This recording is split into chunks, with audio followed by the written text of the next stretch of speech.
Andrew Newberg and Mark Robert Waldman. Words Can Change Your Brain. 12 Conversation Strategies to Build Trust, Resolve Conflict, and Increase Intimacy. Narrated by Amanda Marr and Oliver Maines. Even though we spend a lot of time interacting with one another, we're surprisingly bad at communicating. And we pay the price for it.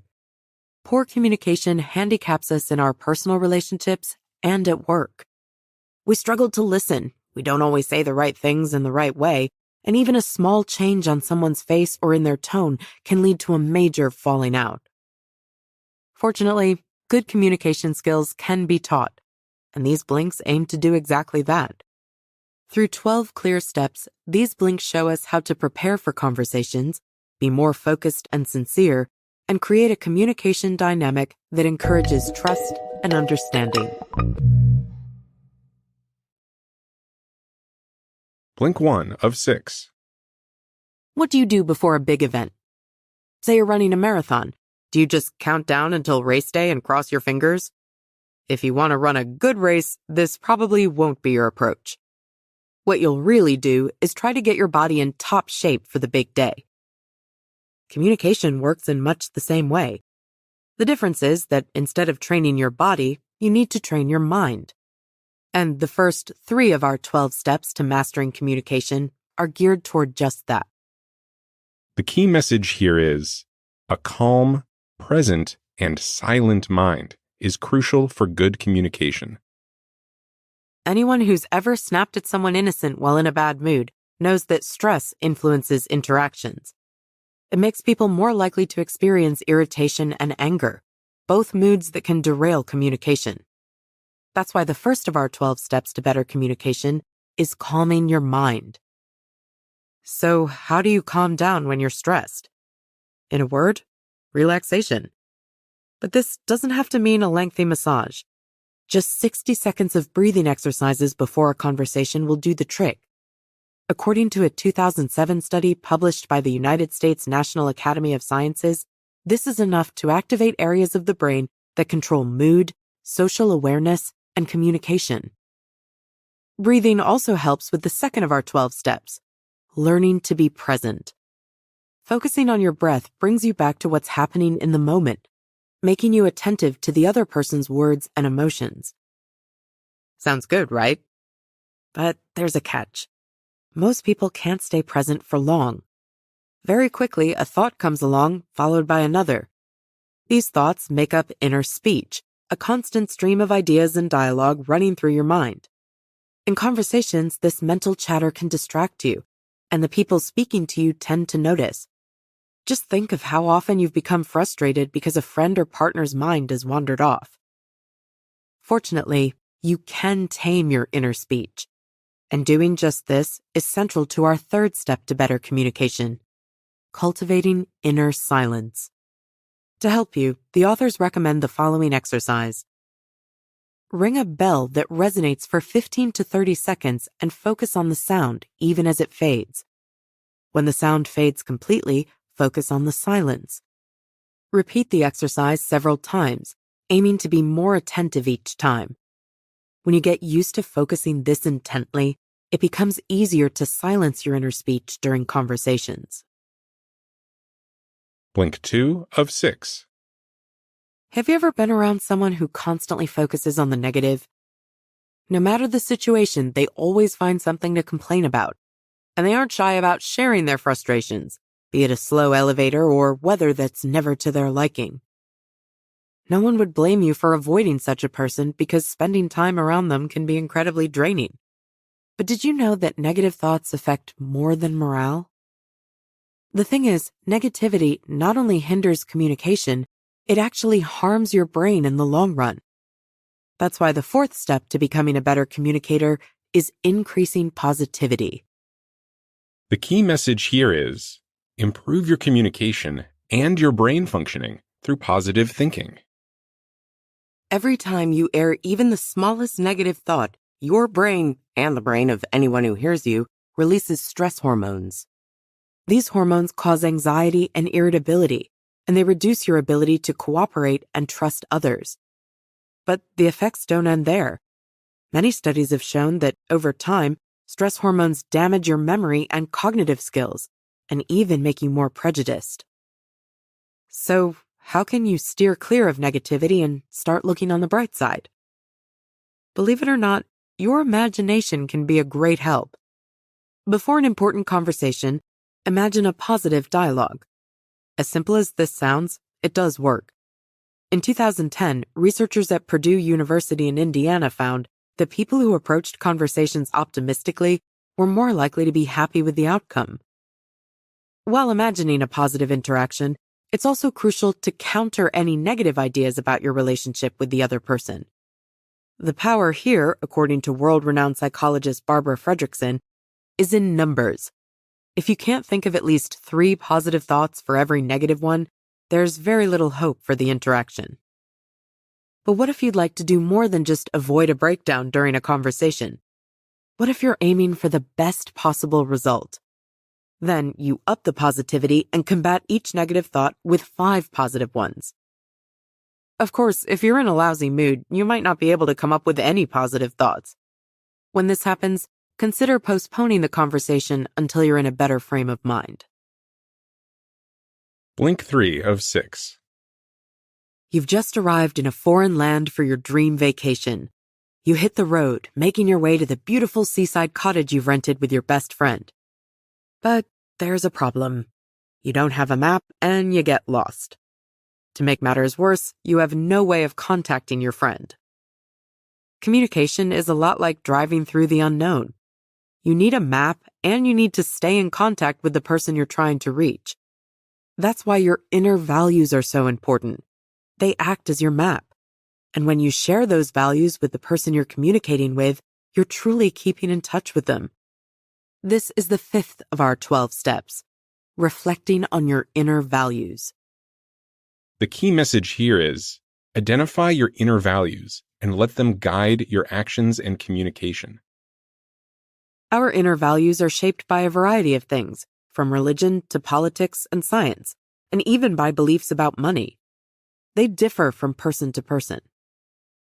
To identify your inner values, try this exercise. Grab a pen and paper and spend a few minutes relaxing your mind.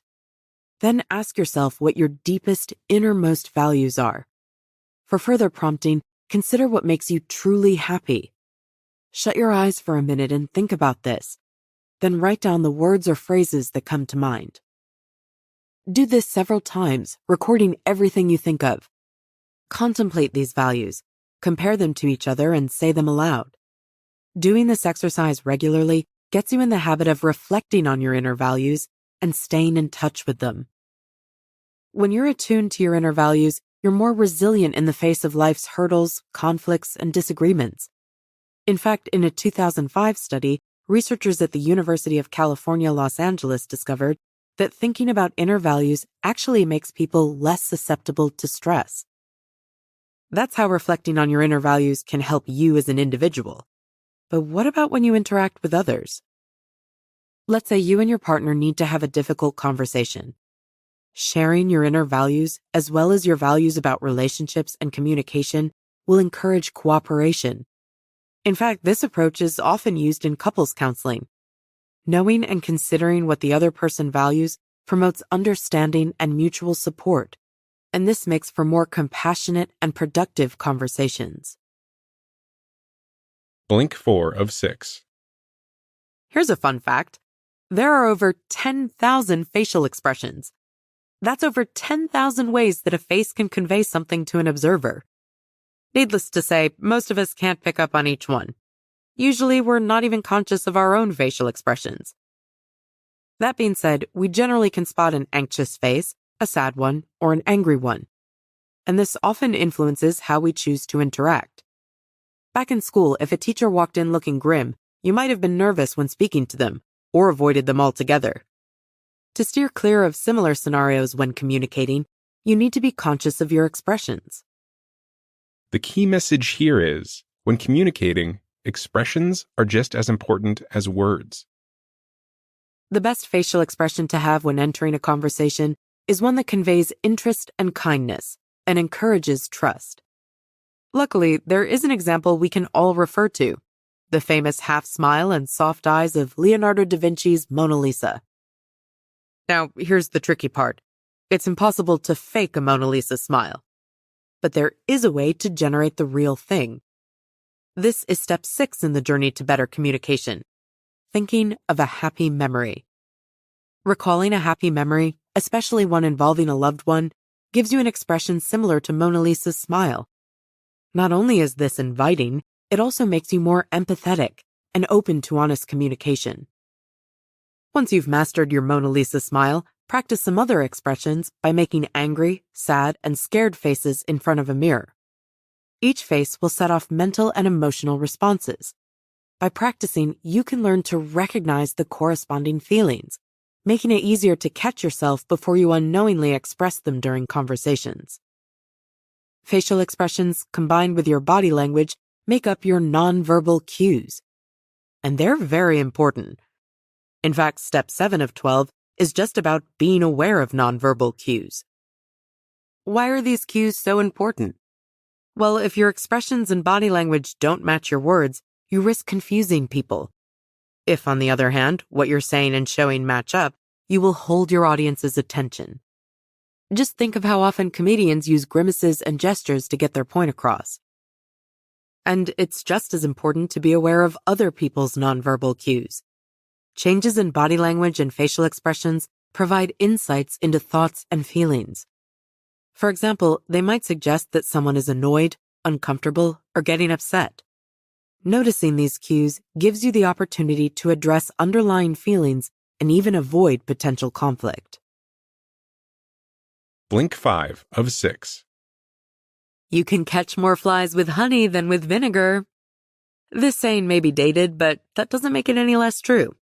People respond a lot better to warmth than they do to hostility. Think about it. If someone called you on the phone and sounded aggressive from the get-go, you'd be much less likely to hear them out or cooperate. Like this phone call, your attempts at communication can easily go downhill if you don't use the right words and tone. The key message here is express appreciation and use a warm tone to encourage receptiveness. When it comes to making people more receptive, nothing works quite like giving a compliment. This leads us to the 8th of our 12 steps to better communication, expressing appreciation. By beginning and ending every conversation with a compliment, you affirm the other person and encourage positive interaction. The only rule is that the compliment has to be genuine. It has to be something that you really do believe and respect about the other person. One of the authors experienced the impact of this when he worked with a publisher who always complimented him before suggesting changes to a manuscript. The author found he was much more open to the publisher's feedback. And if you don't get the opportunity to express your appreciation during a conversation, it's not a bad idea to send a follow-up message or note. The 9th step to communicating more effectively is watching your tone. People attach meaning to tone, and if you don't use the right one, you can easily be misunderstood or trigger a negative reaction. To avoid this, you should use a warm tone. This suggests compassion and sincerity, and according to a 2009 study on leadership at the University of Amsterdam, it also leads to cooperation. To achieve a warm tone, borrow a trick from actors and think of caring conversations you've had in the past. Using a lower pitch is also helpful, as researchers at the University of Houston learned while observing oncologists delivering bad news to patients. When the oncologists spoke in lower voices, patients thought they were more sympathetic. However, this doesn't mean you should always sound warm and caring. If your overall tone doesn't match your words, you'll only confuse people. Just imagine someone using a sweet voice to tell you they're angry. Blink 6 of 6. The human brain has over 100 billion neurons with about 1 quadrillion connections between them. That's right, quadrillion, with 15 zeros. This is part of the reason it's considered the most powerful computer in existence. But despite this reputation, the brain can only hold 4 bits of information at once. When someone speaks, our brains actually choose what information to store. That means the last thing we should do during important conversations is share a lot of information in one go. The key message here is to really hear and be heard, say less, speak slowly, and listen deeply. If we want people to take in more of what we say, we need to make use of the 10th of our 12 steps to better communication: speaking slowly. Speaking slowly not only helps with understanding, it also fosters respect and has a comforting effect. In contrast, when we speak quickly, we can make others anxious or afraid. Talking slowly goes hand in hand with step 11 of 12, speaking briefly. This technique is used often by public speakers, actors, and even teachers to help increase listeners' understanding. So, just how long should you speak before giving the listener a break? The answer is 30 seconds, at the very most. You should pause after each new bit of information you share, allowing the other person to process your words or ask questions. Sometimes, it may be necessary to speak for longer than 30 seconds. When this happens, you should inform your conversation partner so that they know to pay closer attention. But remember that it takes two to tango. You also have to pay attention when the other person speaks. This brings us to the 12th and final step to mastering communication: listening deeply. Listening deeply encourages the use of several other steps we've already learned about, such as focusing our minds and paying attention to nonverbal cues. In addition, it requires that we avoid interrupting as much as possible. If an interjection is necessary, we should first apologize and assure the other person that what they're saying is important. Lastly, when it's time to respond, we should actually address what the other person has said. Changing the topic or bringing up something we said previously only breaks the flow of conversation. When you combine deep listening with the previous 11 steps, you have a complete set of tools for better communication. Put them to practice in various aspects of your life and see how much your interactions improve. You've just listened to our blinks to Words Can Change Your Brain by Andrew Newberg and Mark Robert Waldman. The blink's main takeaway is that effective communication doesn't just happen on its own, but it can be achieved through 12 clear and practical steps. Start by calming your mind, learning to be more present, and taming your inner speech. Then, approach conversations with a positive attitude and engage in ways that align with your inner values. Use happy memories to generate an inviting expression, and pay attention to what other people's expressions might be communicating. Affirming people with compliments and keeping your tone warm will make them more receptive. And speaking slowly and for brief periods of time will help them understand you. Lastly, remember to listen intently so that you can respond appropriately. And here's one more piece of helpful advice. Diffuse anger with compassion. When people react with anger during conversations, it can be difficult to get through to them. Taking a break from the interaction is the ideal response, but this won't always be possible. What you can do instead is think of what you value about the person. This will help you access genuine compassion for them and speak to the source of their anger as opposed to the anger itself. Got feedback? We'd love to hear what you think about our content. Just drop an email to remember@blinkist.com with "Words Can Change Your Brain" as the subject line and share your thoughts.